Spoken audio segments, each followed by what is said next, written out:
guys, welcome to my first episode of my podcast, which I did stay in.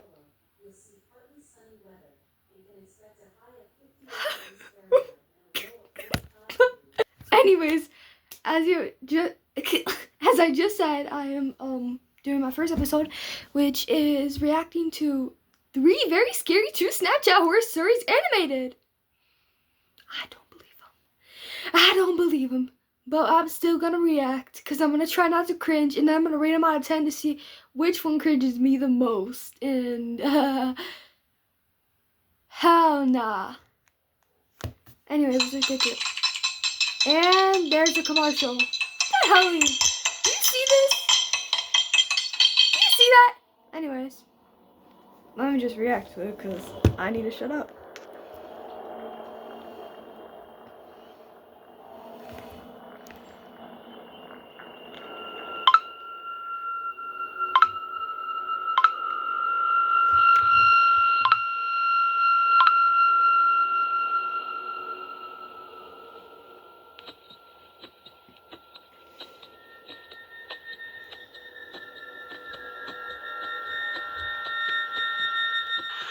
I was coming home from work one night when I had to stop for gas. I parked my car at the gas pump and went inside to pay with whatever cash I had on me. There were already 3 people waiting in line when I walked in and queued up. We were all stuck behind one of those annoying lottery guys who love to take their sweet time buying and cashing out like 10 different kinds of tickets. So I ended up making random small talk with the guy ahead of me. As we were chatting, another... Oh hell nah. This boy like a bowl. This boy looks like a bowl of mac and cheese. Do you see this?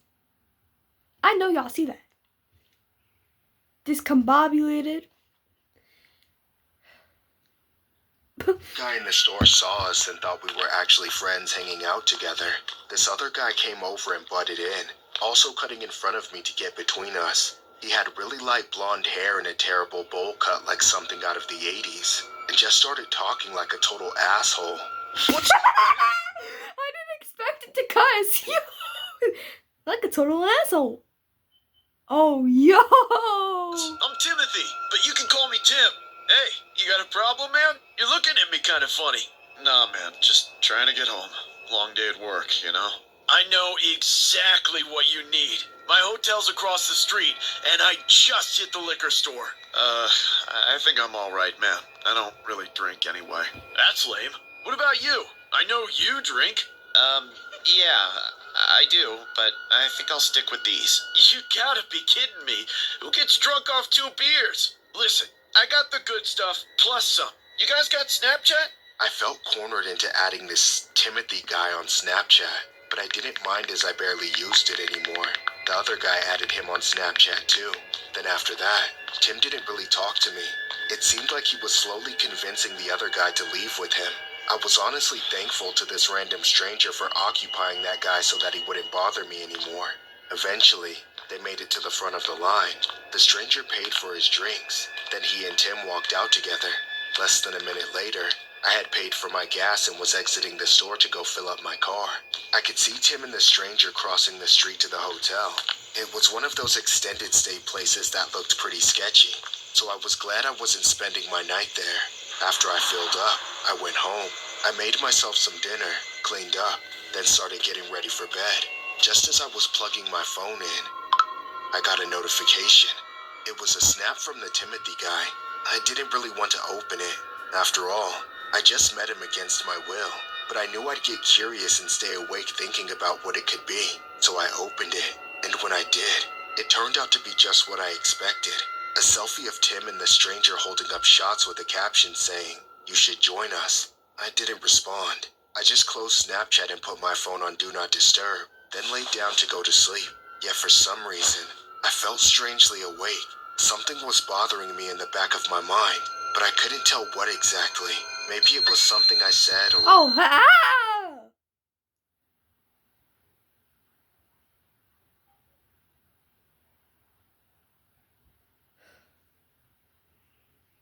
Don't have your phone up on full volume if you hear that.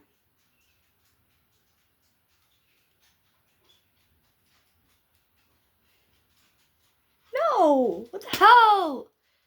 And I had my volume up too. Yeah.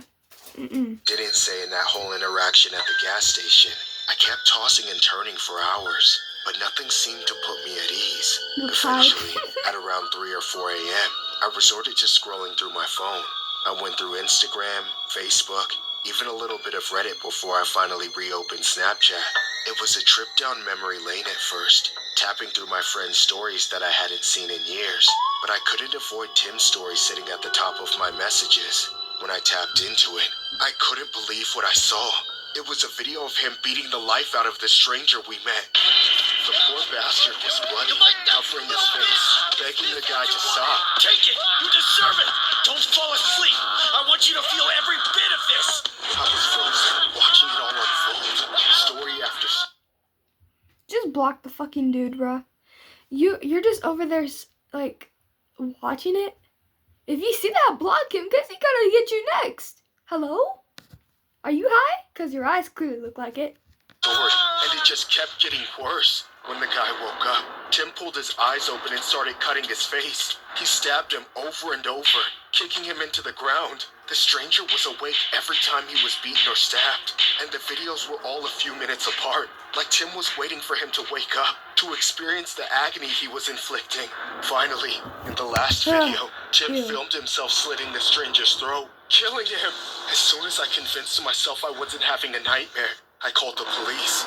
I gave them the Snap story, which led them to arresting Timothy immediately. But of course, it was already too late. The stranger's body had already been dumped, after having been stabbed a dozen times, and even burned. I think about this night all the time.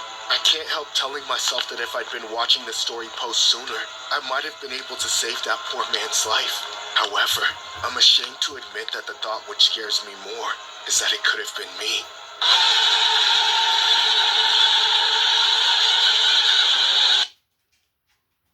Again, my ears hurt. No. We're just gonna skip that part.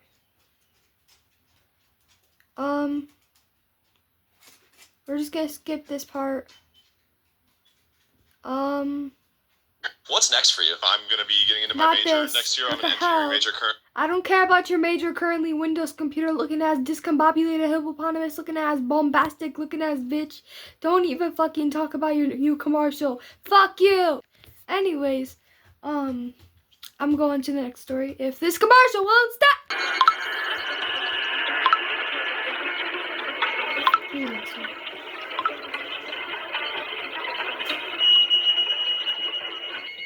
I moved out of my parents' place and into my own apartment pretty early on.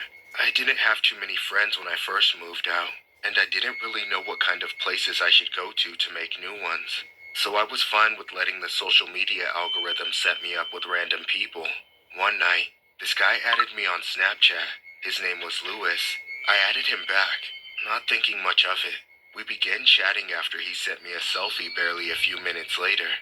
The caption said, "Nice to meet you." He wasn't ugly, but he wasn't my type either. Just kind of a plain, average guy. Figuring I'd entertain it for a bit, I sent him a selfie back, saying, "Nice to meet you too." We ended up talking back and forth for a while. This continued on and off into the next week or so, then steadily for a few days, and before I knew it, we had a best friends badge and a streak going. Once we figured out we lived next to each other, we decided to meet up in person.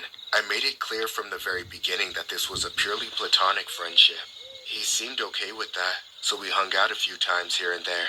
However, the more we talked on Snapchat, the more Lewis actually started developing feelings for me. He started offering to buy my groceries when we ran errands together. I insisted that I wanted to cover them myself, but he was becoming more persistent, tapping his card and paying for it. Afterwards, I reminded him that I just wanted to hang out as friends.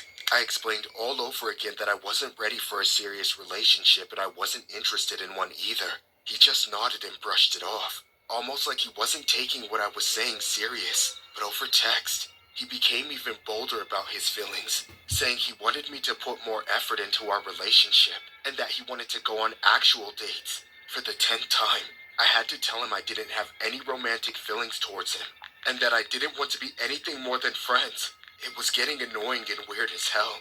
The next day, I ignored his text while I was at work. It was just my luck, though, that my motorcycle wouldn't start when I was trying to leave, and nobody was responding but Lewis. He offered to take me home and fix my motorcycle later. I stupidly agreed. Then he came to pick me up at my apartment complex. He asked to use my bathroom before leaving.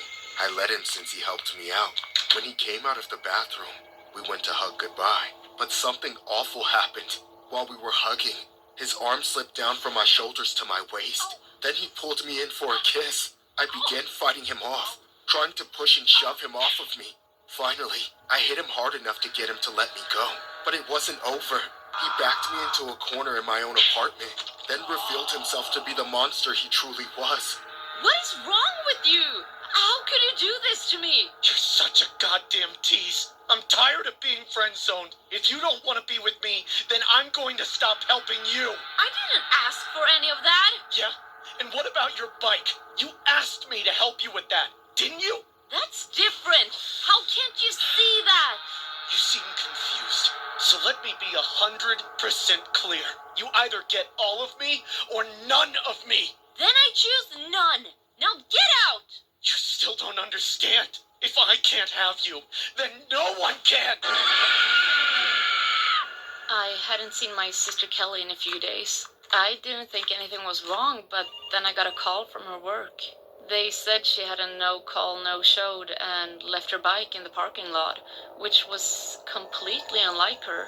She wouldn't respond to any of my calls or texts either, so I went to her apartment and knocked on the door, but got no reply. Becoming more concerned by the second, I went to the office and begged them to give me a key so I could check on her. They let me have one, and then I went back up to her apartment and opened the door. When I stepped inside, I saw the worst thing I have ever seen in my life. My sister was laying face down on the floor in a pool of blood. I dropped to my knees and sobbed, screaming, begging for it to be a dream, but I never woke up. My sister was dead. The police came, and they soon had their prime suspect, this guy she had been talking to who went by the name of Louis. They looked at my sister's Snapchat logs as evidence, then arrested him after finishing the investigation before the end of the day. Ever since she passed, our family has been shattered. Taking my sister away from us was the most selfish act that a man could have committed, and I hope he pays for it by living in agony for the rest of his worthless life. A review of a victim's Snapchat log reveals the man's request for actual dates and more effort from her, with the victim telling him she was only interested in a friendship and did not feel a romantic attraction. A man in Minnesota has been charged with taking out his friend with a firearm at close range because she didn't want a romantic relationship with him. Jose Luis Lopez Zique, 27, was charged for the June 16th slaying of Kaylee. Whoa! June 16th, that's my birthday! That's my birthday! Whoa!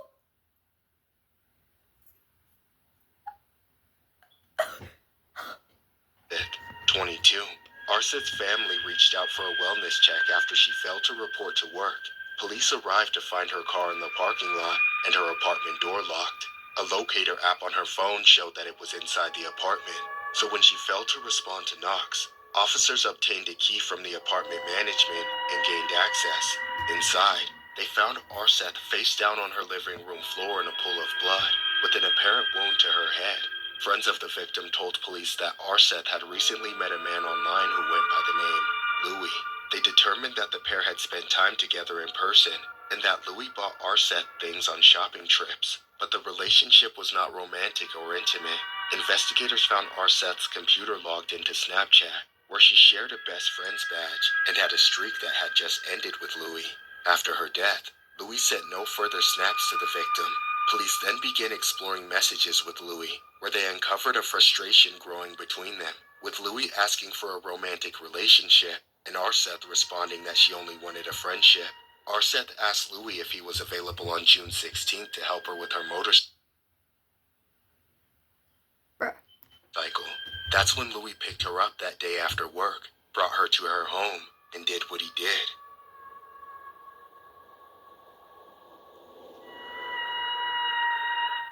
my angel. Who are you? Ain't no way I just got a Talkie AI commercial. No. That's it. No phone. No more phone for the day. Oopsies. Let me go see if that's okay. Is this okay? Let me see. It's fine. No, I do not abuse my phones. That is a really old phone. So, yeah. But honestly, the cringiest one's gotta be. I know they're true, so I generally feel bad for saying which one was cringe. It's gotta be that dude with the macaroni and cheese looking ass. Shiver, bro. It just looks very weird. I don't get it. Yeah. Thank you guys for watching. I don't know the next time I'm gonna post, but I'll post someday, I think. And that's it. Bye!